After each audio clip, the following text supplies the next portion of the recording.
There are days that seem completely ordinary, so ordinary that no one realizes they are the final day of an entire family.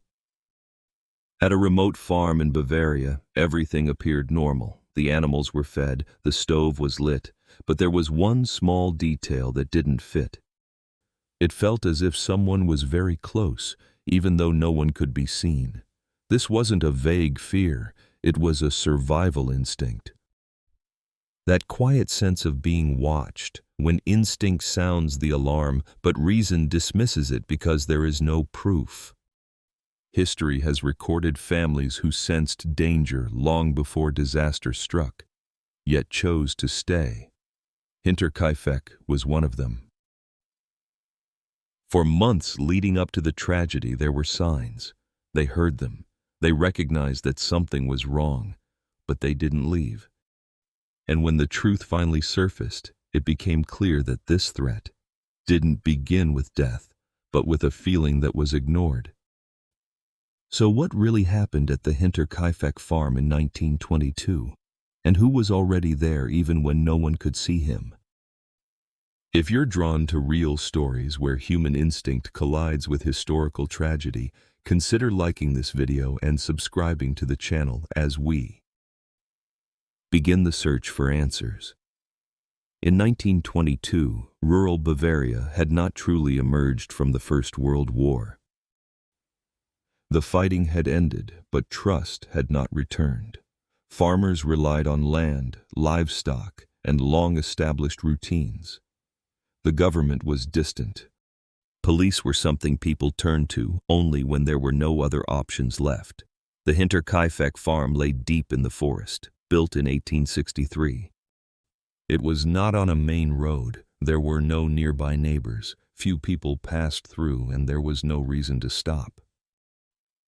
The Gruber family had lived there for years. Andreas Gruber, 63 years old, was the head of the farm. His wife, Cecilia, was 72.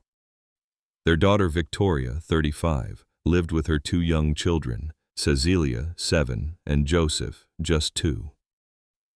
3 generations under one roof, closed off, self-contained, and largely disconnected from the outside world.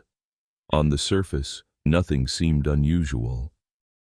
The animals were cared for, the fields were worked. Daily tasks repeated in familiar patterns, enough to create the sense that everything remained under control. But Hinterkaifeck was not isolated by geography alone. The family was also cut off by its past. Andreas had been convicted of an incestuous relationship with his own daughter. Victoria was a war widow, living beneath rumors that never fully faded. In a small community, scandal does not disappear. It settles and waits. This produced an unspoken belief, but a powerful one. That family matters should remain inside the family. That calling the police meant scrutiny, interference, and the reopening of old wounds. That silence, even when unsafe, was easier than inviting outsiders in. At that moment, for them, everything still felt fine, not because there was no danger, but because the danger had become familiar. A family isolated not only by the forest, but by its own history. So if you were living under that kind of scrutiny, when danger had not yet taken a clear shape, would you have asked for help? The first signs did not appear in a single night. They arrived gradually, scattered and small enough to be ignored.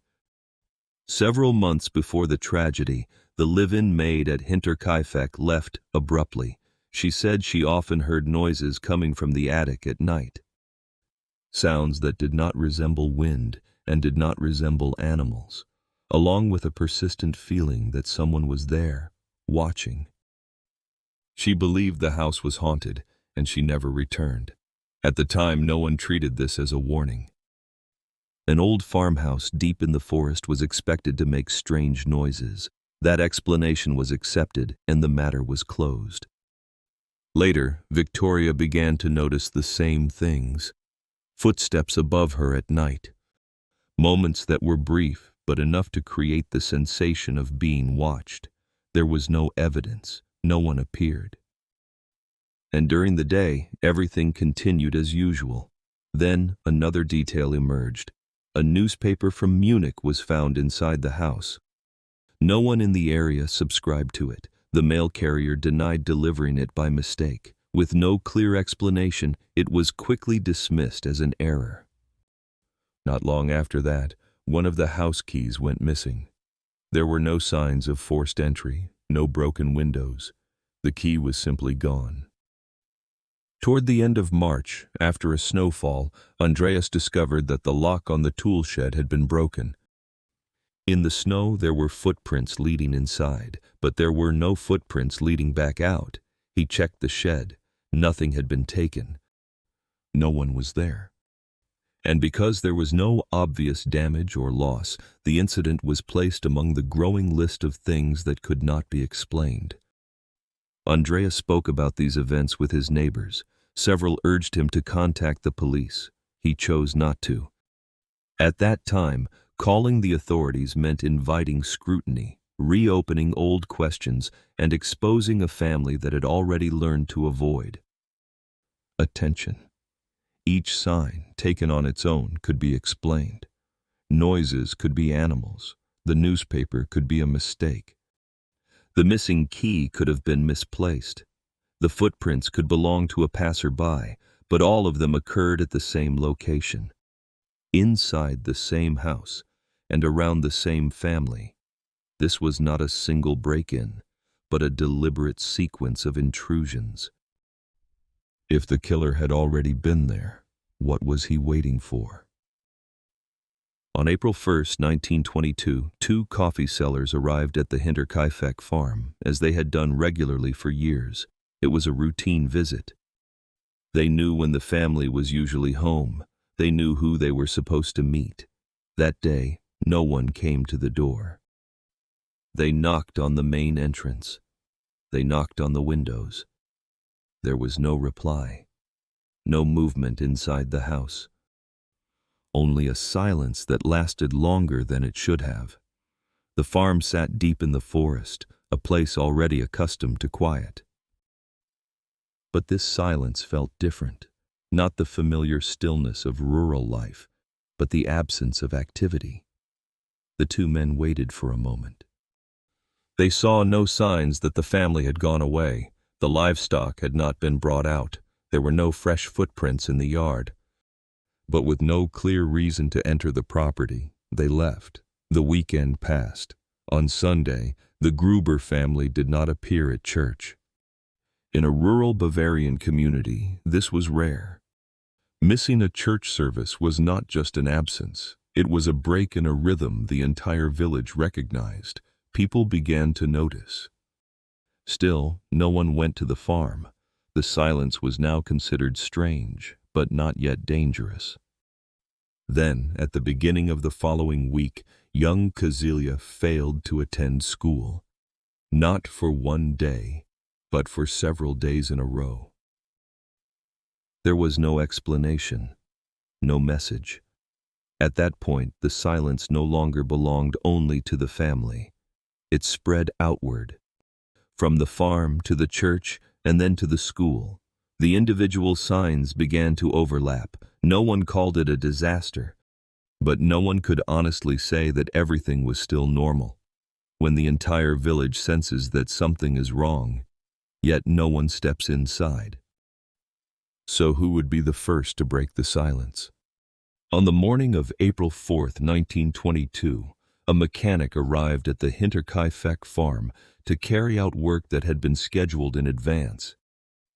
This was not an unusual visit. He had been there many times before and was normally greeted by Andreas. That morning, no one came out to meet him.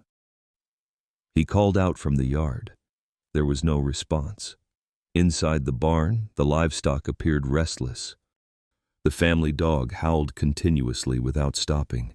He waited for a while, watched the surroundings. There were no signs of activity inside the house. But because the work still needed to be done, he completed the repair and left, carrying an uneasy feeling with him.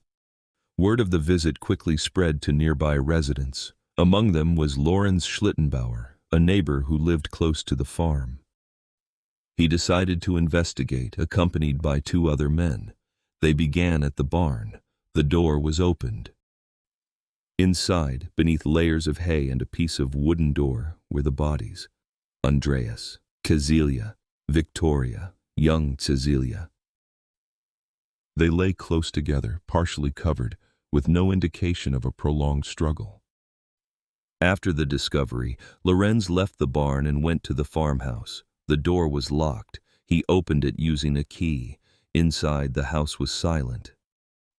In one room, he found Joseph lying in his crib. The child's body was covered with clothing. In another room was the body of Maria Baumgartner, the maid who had arrived to work only the day before. During the search, Lorenz moved several of the bodies. According to his statement, he was looking for the child. These actions occurred before the police arrived at the scene. From that moment on, the crime scene was no longer intact. Original positions were altered, key details were obscured, and the precise sequence of events became increasingly difficult to determine. The first person to enter the crime scene was he, only a witness? And what was lost along with the scene itself? The examinations were conducted directly inside the barn. There was no morgue, no controlled environment. The bodies were placed on makeshift tables built from wooden planks. Each victim was examined on site. Andreas suffered severe injuries to the head and face. Cecilia showed signs of catastrophic skull trauma. Victoria had injuries to both her head and neck. Young Cecilia's jaw was broken, clumps of her hair torn out and still clenched in her hands. Maria Baumgartner bore wounds similar to those found on Andreas. All of the injuries pointed to the same method of attack. The force was heavy. The blows were repeated. There was no indication of panic or chaos. Investigators concluded that the weapon was a mattock, an agricultural tool used for breaking soil and slaughtering livestock. It was not something brought from outside. It was a tool familiar to the farm. As the search continued inside the house, another pattern emerged. In the kitchen, there were signs of recently prepared food. Bread had been cut, dishes had been used, the livestock had been fed regularly. The stove had been lit, and the calendar inside the house had been torn forward to a later date. These were not the signs of an abandoned home. In the hayloft above the barn, police discovered a space that had been deliberately arranged. Hay was stacked to create a vantage point overlooking the entire farm. A carpet had been laid down to dampen the sound of footsteps. Ropes were tied to the beams, allowing for quick movement to the ground below. Nearby were human waste and discarded food scraps. There was no evidence of a brief intrusion. These were signs of prolonged occupancy. 1 year later, when the Hinterkaifeck farm was completely demolished, the blood-stained mattock was found hidden above the kitchen ceiling, beneath false floorboards. By then, one conclusion could no longer be avoided. The killer did not leave after the murders. He stayed for several days. After killing them, he did not run. Once the crime scene was no longer intact, the investigation began at a disadvantage. There was no clear trail pointing to a single perpetrator, only fragments of information and too many possibilities. The first name to draw attention was Lorenz Schlittenbauer. He had a complicated relationship with Victoria. At one point, he publicly acknowledged Joseph as his son. He was the first person to enter the scene. He possessed a key to the farmhouse, and he moved several of the bodies before the police arrived. Those details placed him at the center of suspicion. But there was no physical evidence linking him to the weapon, no eyewitnesses, no confession. The suspicion remained a hypothesis. Years later, another claim surfaced. A woman on her deathbed stated that the Gump brothers were responsible. The case was reopened. By then, one brother was already dead, and the other denied any involvement. There was no independent evidence to support the confession. Another lead pointed to the Schreier family. According to testimony recorded decades later, the mother of the Schreier brothers had once said her sons were involved in the murders. A specific detail stood out: a knife reported missing on the night of the killings. But by the time this information reached investigators, too much time had passed. There was no physical evidence left to examine, no way to verify the claim. The Bischler brothers were also named in the case files. They had previously worked at the farm. Threats had allegedly been made beforehand, and the Gruber family's dog was said not to bark in their presence. But these details existed only as statements. No official documentation supported them. The Toller family, known locally for prior thefts, was also considered. However, no evidence placed them at Hinterkaifeck during the period relevant to the murders. Finally, there was the theory involving Paul Mueller, a suspected serial killer believed to have carried out similar family massacres elsewhere. There were similarities in method, but no travel records, no proof he had returned to Germany at the time. Each theory contained elements that drew attention, but none met the legal threshold required to stand. There was no complete chain of evidence, no verified confession, no official conclusion. The investigation stretched on for years, then decades. Witnesses died. Physical evidence disappeared. The files grew thicker, but the truth did not. And as the number of explanations increased, one thing became increasingly clear. The more theories that emerged, the further the truth receded. In 1955, the Hinterkaifeck case was officially closed. There was no verdict. No one was held accountable, only a case file that grew thicker with time. The killer vanished from history, not because he was identified, but because there was no longer a way to identify him. Looking back at the course of events, the Gruber family was not living in ignorance. They sensed danger. The signs appeared early and repeated themselves. The surrounding community also noticed that something was wrong. The prolonged silence, the broken routines, the absence without explanation. But there was no action taken early enough to alter the direction of events. There was never a moment when control was fully regained.